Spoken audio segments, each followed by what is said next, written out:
This week on Today's Homeowner, we're creating some easy interior enhancements using nothing more than some stock moldings, elbow grease, and a little imagination. Get your notepad ready. You're going to want to remember these.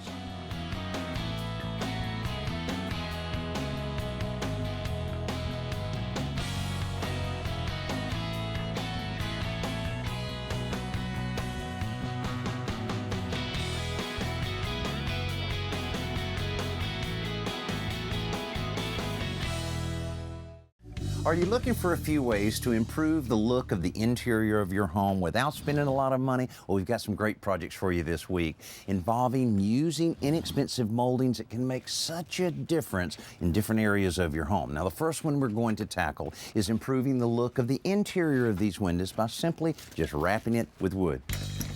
This home belongs to my friend Amy. All right, you ready to get this started? I'm ready. Let's do this. She just moved into this house and hasn't even furnished this room yet, but she knows these windows need more than the mini blinds and curtain hardware left behind by the previous owner. The windows that you've probably seen has wood here, right, and this. Well, we're going to make it a little simpler. We're going to sand this down so that it looks like wood. Okay. And we're going to put that in and offset that like you normally would, right, reveal. And then we'll paint all of this the trim color so that no one will know that's not wood except you. So that'll make it a little simpler from that standpoint.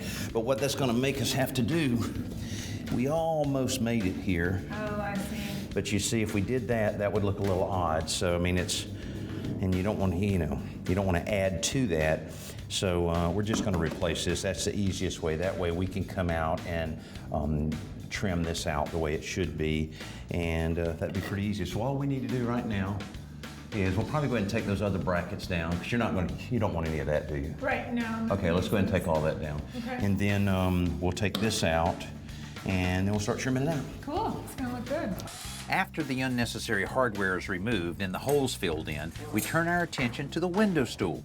Cutting the caulk line between the stool and the surrounding surfaces should make it easier to remove, usually. But in this case, these windows were replaced in recent years and the new window is sitting on top of the window stool. So we'll have to chisel the stool off flush with the window to make room for the new one. Even if your window stool doesn't extend under the window, you will still want to clean off the old caulk before putting in the new piece. And measuring for that is our next chore. We're going to have about 1/8 of an inch right there. Make a mark there that'll be covered up by the trim in a minute. And then we're going to let that seal come out, because that's where the outside of this casing will be. We'll let this come out about 3/8 of an inch. So we'll add 3/4 of an inch to our overall measurement. Okay. I'm also measuring for the top piece of casing using the same method. With those measurements, we can begin making our cuts. For the stool material, we have to rip about 1.5 inches off of the edge, since part of the old stool is still under the window. Then we cut it to the length we need before marking and cutting the notches where the stool fits into the window opening. The top piece of casing gets inward-facing 45s on each end where it meets the vertical pieces. Back inside, the stool is a pretty snug fit. Even Amy's pug Lilo seems to approve, but we do have to notch out a small area in the middle to accommodate the mole strip between the two windows. Then we can nail the stool down to the window framing before moving to the upper piece of trim. The reveal up, and you have to reveal over. See that right there? That point needs to be over 1/8 of an inch, approximately. Okay. And you look like you're right about at it there. When you're nailing these pieces, you want to work from one end to the other so you can maintain that reveal as you go. Now we can measure for the apron. Okay, you know why it's 3/4? We got a 3/8 inch reveal on each end. 3/8, 3/8, 6/8. I didn't do so well in math class. The verticals get one 45-degree cut to match the top, and the apron gets 22.5-degree cuts on either end. We nail the verticals starting from the miter cut, working down. I would say it was precisely cut, wouldn't you say? I would say that's pretty precise. Yeah, I hear that all the time.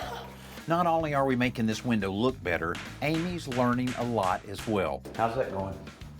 What happened? Nothing, that's the problem. Here, put it on there. Okay, so I put it on there. Yeah. Tapped it. I don't think it's moving. I think 7, 8 more hits, you're gonna have that thing. Oh. Finally, the apron goes in and we're ready to putty the nail holes. Amy is sanding the drywall return that's exposed to smooth out the texture, so once we paint it, it will look like part of the wood trim, especially after we caulk all of the joints where two pieces come together. And once that dries, we're ready for paint. Actually, I'm excited to have this now. I'm feeling motivated. I was going to repaint this room, so it's a good excuse to get it going, get some furniture in here, get it all fixed up. And all you need to do is let it dry, sand it a little bit, put another coat of paint on, you're done. Well, thank you so much. It looks awesome. I can't believe how big of a difference it really makes. I know, think about it, $55 worth of materials for one single window and double window to make this much of a difference. That's amazing. Well, now that you've proven your skill as a painter, I'll help you get set up on the next window, and then I'm out of here. I'm on my own, okay. I like using PVC pipe to solve storage problems around the workshop because it's durable, it's really inexpensive, and it comes in a wide variety of sizes. Today I'm using it to solve a problem of how to neatly store tubes of caulk. If you just set it on the shelf flat, they tend to roll around, and of course if you stand them up, they easily fall over and roll around the floor and you wind up chasing them. So what I did is I took some 2-inch PVC pipe, and I cut it 8 inches long, and I drilled a couple of 1/2-inch diameter holes in it so I can mount it to the side of the shelving unit. I'm just using 1-inch screws. I'm just putting them right to the side of this unit. And now, there's a really nice, easy way to store your tubes of caulk.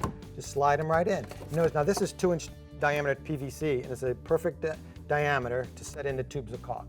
And now when you need a tube of caulk, you just pull it out. When you're all done, slide it right back into place.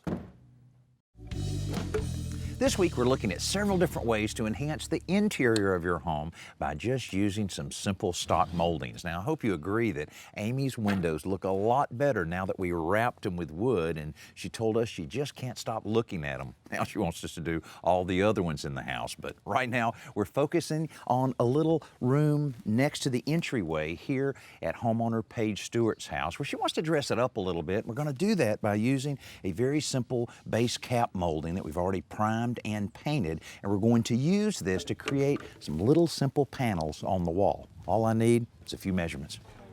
Paige added the chair rail and two-tone paint scheme to this room several years ago, but now we're going to take that one step further by creating the illusion that the room has wainscoting.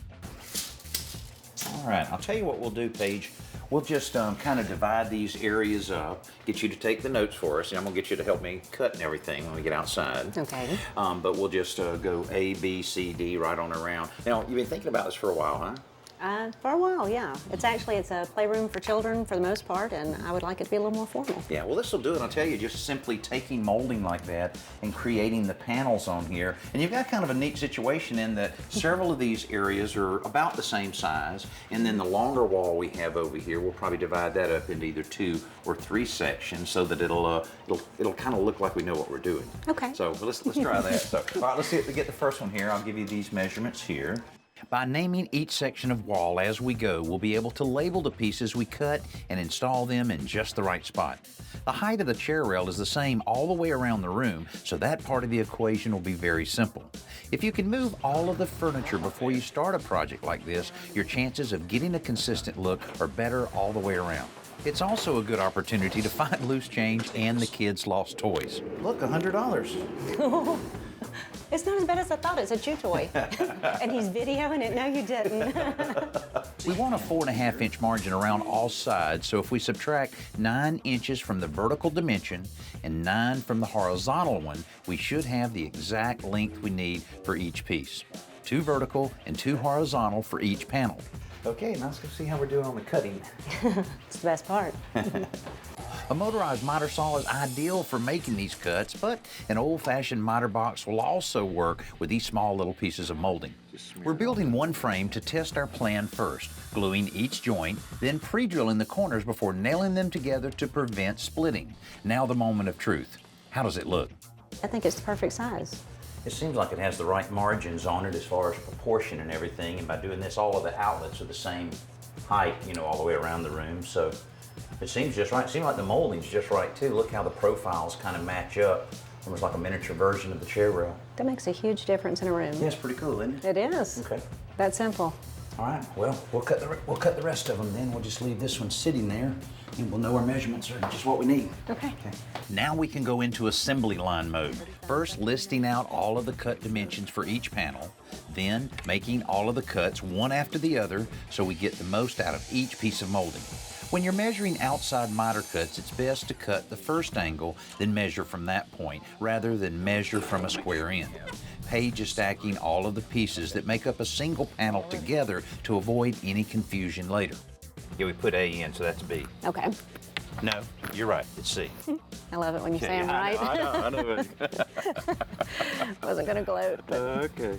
She's also picking up this carpentry thing pretty well. I think you got it. Okay, I'm doing it all. It's all you. All me, Stand so if back it's here. messed up, okay.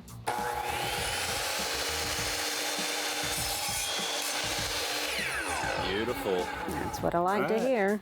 With all of the pieces cut, the assembly of the panels go pretty quickly, and in no time we're ready to start mounting them on the walls. But instead of relying on nails, we're using construction adhesive. This stuff from Titebond has a fast initial grab, so hopefully we won't even need nails.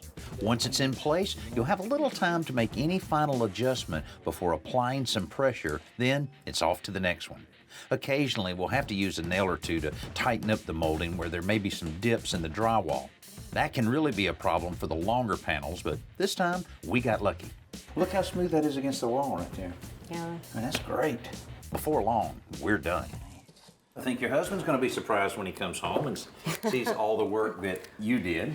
I think, even though I had your help on it, I think he's going to be pleasantly surprised, though. But you know, an average sized room like this, and it only cost $80 for the materials to do it, to make that much of a difference. And what, 2.5, 3 hours of our time? Not too bad. Exactly. He can't complain over that. I think it would be good to maybe have him help you take this right on down the hallway. Oh, wow. We'll see how that works out. Yeah, see how that works. I'll let you know. If you're in the market for a drill, you might want to consider this one. This is the Rigid Fuego, and it operates on a 12-volt lithium-ion battery. Now, this has got a lot of torque. As a matter of fact, it has the most torque in its class for a driver, and it operates on a hyper lithium-ion battery. Now, what that means is that it charges quicker and it gives more pack to the punch when you're using it. Now, it also comes with this. It's got a battery-operated flashlight that operates on an LED light.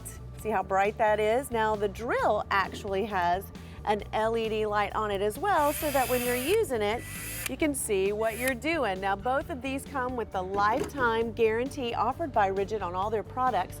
That means that you get free batteries, free service, and free parts for a life. Now that's a heck of a deal. Hey, I hope you're enjoying our interior enhancement show. We've already completed 2 different projects, both where we spent very little money but made a big, big difference. But you know, sometimes the enhancements for the interior of your home actually start on the interior of your workshop. That's where Alan is right now. I'm one of those guys that loves to putter around in the shop for no reason, but it's really good when I find stuff like this. Look at this. I've got a nice piece of 1x12 left over from a job site, some crown molding. Here's a scrap of 1x6. And look at this. It's a piece of 3/4 inch birch plywood. It's a beautiful piece of wood, not a lot to it. And honestly, you may not think this looks like much, but I've got this idea swimming around in my head, and I thought I could really create a fun project for our interior enhancement show. What Alan is building is a floating decorative shelf, which starts with a box made from that scrap plywood. Because this box carries the weight of the shelf, it has to be strong, so Alan's using a router table to cut a groove in the edge of these pieces of plywood. I'm cutting this groove that will be a perimeter groove once I put these pieces together, and then the bottom is going to sit down inside that groove and cinch it all together. To make it even better, a good quality wood glue is going to be applied to all of these places to help really bond this well. The wood glue and finish nails combine with the rabbet joint to make a great base. The top of the box is the 1x12 shelf board with a decorative edge added around the front and the sides. Once the top is nailed in place, Alan checks the fit of the crown molding, the real decorative touch. But before he nails it in place, he's adding the hidden element that makes this shelf float. So what we're going to do is do a cleat on the inside but we're going to cut it a special way that will allow it to hang on the wall without any visible means of support. After the cleat is cut to fit in the box from side to side, it's ripped down to slightly less than the vertical dimension. Then it's ripped again. We're going to tilt our saw blade. This time with a 45-degree bevel right in the middle. All right, so there's our piece we just split. What I'm going to do is put this piece inside and attach it. This will go on the wall this direction, so when the two come together, here's what you're seeing. If I'm the wall right here, there's my shelf. It's going to lock into place just like that. And that's what's going to hold it on the wall. So after a little more assembly, followed by some primer and paint, the shelf is ready for its new home in the room of a little girl named Mika. And Alan and her mom, Sune, are about to install it. What do you think? I think it's gorgeous. Where? I think just about that height so she can reach it. Okay. After some more measuring and layout, Mika and Mom seem happy with the location. What'd you think of your shelf? Mika, did you see the shelf? What do you think? What are you going to put on this? Your brothers? No? Okay. They are too heavy, you're right. This wall is plaster, so applying tape over it before drilling the pilot holes prevents chipping and crumbling. Then they install anchors in the holes That worked. Kinda. before attaching the beveled cleat, with 2 screws going into the anchors and 2 screws into studs. Now for the real test. That's it? There's Wow. your floating shelf. You missed it? That looks great. Nice. Martin asks, my wife and I want to have an addition built onto our home. How can we find a reliable contractor to do the job? You can find a list of contractors in your local newspaper or your phone book, but what I would recommend is to deal with contractors that routinely do the type of work that you want to have done at your house. I mean, you wouldn't want a guy that builds only new homes to be building an addition onto your existing home. So check with your local home builders association or local architects, or even better, check with some friends and neighbors that have had this type of work done recently at their house, and drop by and check it out and make sure the quality is what you're expecting. Then get a list of 3 or 4 contractors, invite them out to your house individually, show them exactly what you want to have done and what you'll take care of yourself. That way you get an apples to apples estimate. It looks so good. I can't believe how big of a difference it makes. This week we made some great improvements for some happy homeowners without breaking the bank for anyone. The windows in Amy's front room look incredible with the new casings around them. Paige got the more formal look she wanted from our faux wainscoting, and Mika's room has a great new decorative addition thanks to the floating shelf that Alan created. 3 different projects where we use nothing but just regular stock moldings. But here's a couple other things you need to think about. First of all, if you know you're going to paint the moldings, then you have an option of using different types of material, like this medium density fiber board or some of the plastic composite moldings that are available. They hold paint great, but they don't expand and contract as much, which can be a problem when you have wood moldings. But if you want a stained finish, then you're going to have to go with wood and use a clear molding like this and not a finger joint material like this. It's very common and it paints very well, but it's not what you want if you're looking for a nice stained finish. Hey, thanks for being with us this week, and join us next week right here for more Today's Homeowner. Hey, why don't we open it first? Well, that's okay. I was just thinking I'm not strong enough. How you doing? How we doing? Everything all right?